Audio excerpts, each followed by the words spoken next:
Welcome to Graphic number 2. So I'm gonna bring a video from my TikTok here, and two of them, and it's about martial arts and my perspective and why I feel what I feel the way I feel and why I say what I need to say in this video. So the video, a young woman is harassed, and then another woman kicks off about how she's like spoon size or scoop up size or whatever. And that's kind of where it goes from there.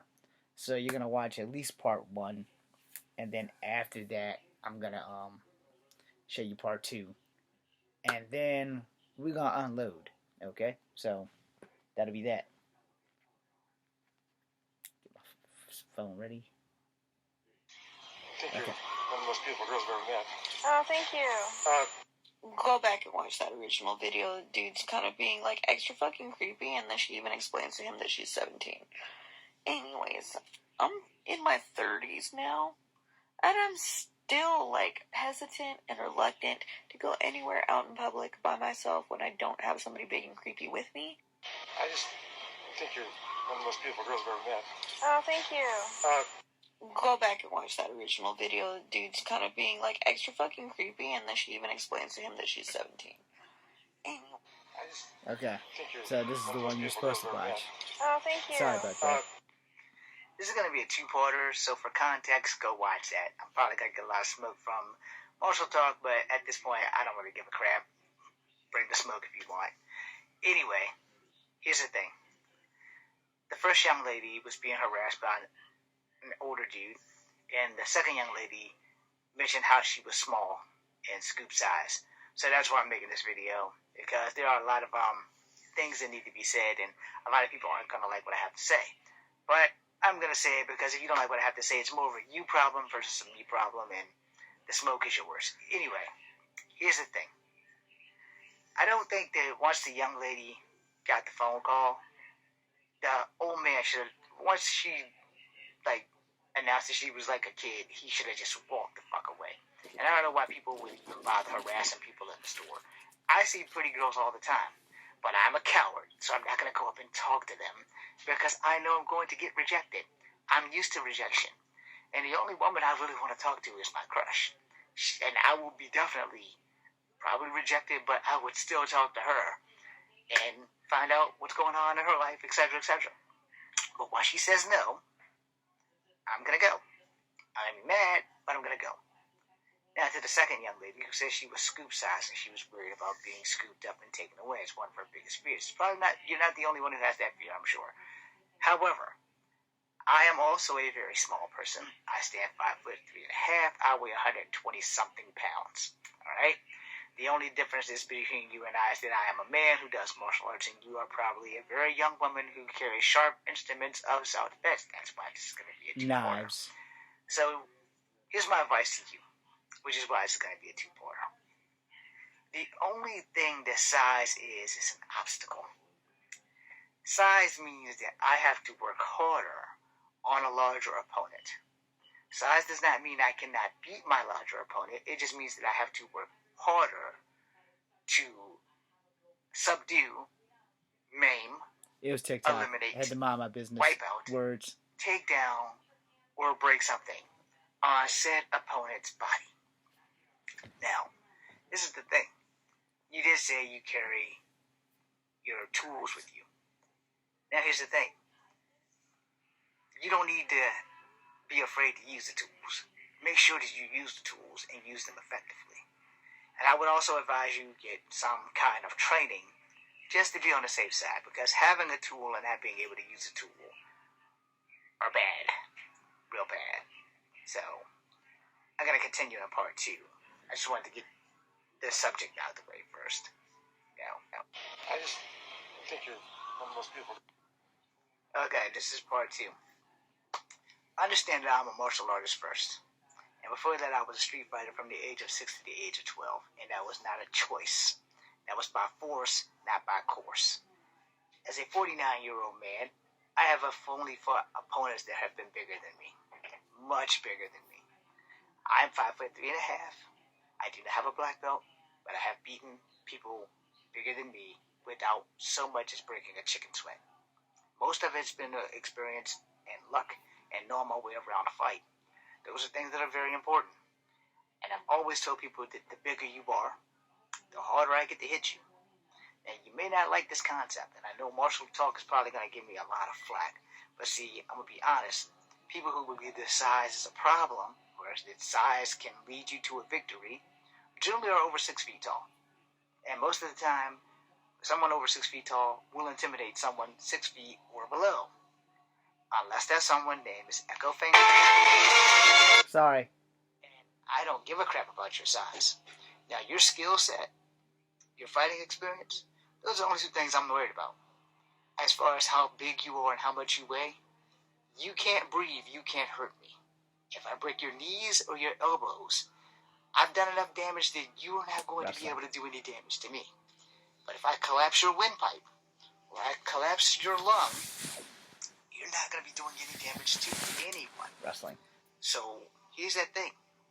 In a fight, I have two options. Throat, sternum. And I'm going to stop you with one or the other. Now, here's the trick that every fighter knows. I have to get past your defenses. If I can recognize the style you're using, I'm going to stop you. If I can get to you before you get to me, if I'm faster, if I'm smarter, I can beat you. If you're stronger than me, that's just a physical obstacle. That don't bother me up here. I'm 5'3.5".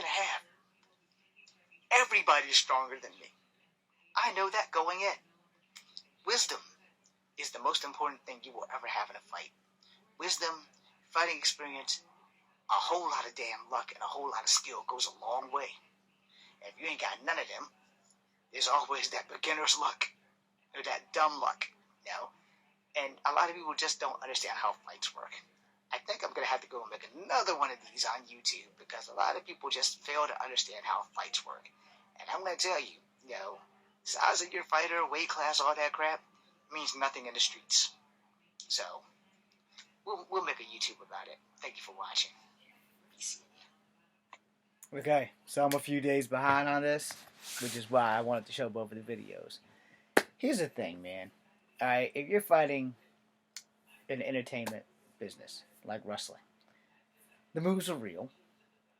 The victories are predetermined, I'm sure. And if they're not, then somebody lied to me. So, I'm sorry, because they just made me lie to you.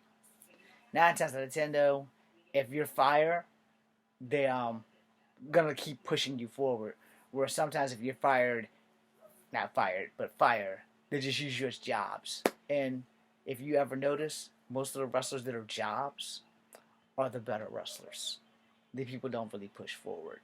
If people push you forward, it's because they have an agenda, and it's not your fault. It's more that they have an agenda, and some people just bleed success, and a lot of people are fan favorites and company favorites, so they get pushed forward. Now, let's talk about, like, UFC fights. UFC fights, alright? As I said before, not a professional fighter. But I know how professional fighters work, because I've talked to plenty of people who train MMA. You have a set of rules that you must follow. Rule number 1, you are not allowed to kill anyone. Rule number 2, you can't punch people in the throat. Rule number 3, you can't intentionally break elbows and kneecaps and shit like that. The shit that I was trained to do. When I was talking to a friend a few years back who was getting into MMA, he had a friend who does MMA, and it's like, well, they still don't have your size in that school or whatever, so you can't really participate, but, you know, I know you'll get in the cage. I was like, yeah, I'll get in the cage. I don't have a problem with that. Can I use the cage to fight? It's like, not really. You know, you can pin people against the cage, but you can't, like, slam them into the cage like wrestling and shit. So there are rules, you know. Now, in the streets, let's keep this shit on my street. In the streets, no one gives a fuck about how tall you are, how strong you are, and how much of a badass you think you are. Alright? You will never hear me say that I'm a badass. You will hear me say, I hold my own. Because I hold my own. Now, if somebody else wants to acknowledge my badassness, I'm not going to deny it, and I'm going to tell them if that's what you think, I'm just going to accept that shit. I'm not going to gloat in it. Anybody whose ass I've ever fought, I've never done anything but tell the truth about it. I haven't gloated about the shit. It's just my personal war story. And I tell people all the time, you don't brag on people whose ass you kick, because if you get back to them and they beat your ass, you got a problem. I lost a sparring match. My family would not let me live it down. I lost a sparring match from a dude from New York City. This motherfucker beat me in a 3-rule takedown. First 2 takedowns, he got me. Boom, lickety split. I learned from that. I should have learned from the first takedown, but I learned from it. So the second 2 takedowns, I took him down. Lickety split. The third takedown, I got distracted, but that's not an excuse. It's a fact. And he got me.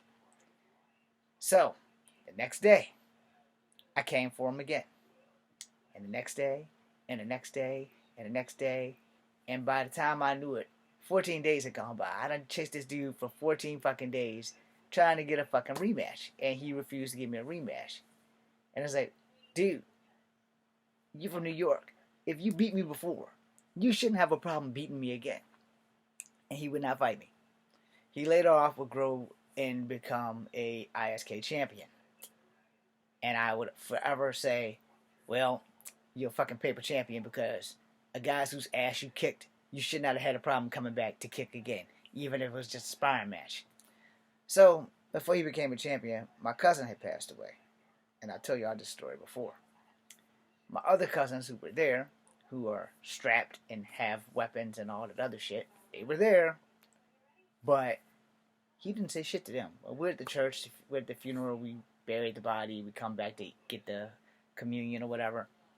And he starts jumping down my shit.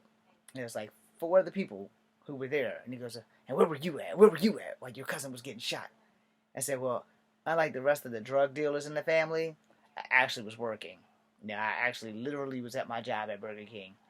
I didn't know my cousin got shot until I got home. And like maybe 4 or 5 months after that, I got fired from Burger King. Because I hadn't been at Burger King. I was 1 day away from being there for a whole year. But I got fired. Not relevant to the story, but point being made, he asked me where I was at, and I told him. My ass was at work. I said, since you want to jump on everybody, why aren't you jumping on the motherfuckers that was all running while he was getting shot? I said, I see you ain't got the balls to say shit to them, but here's what's going to happen. I'm not going to fight you in the church. I'm going to my house.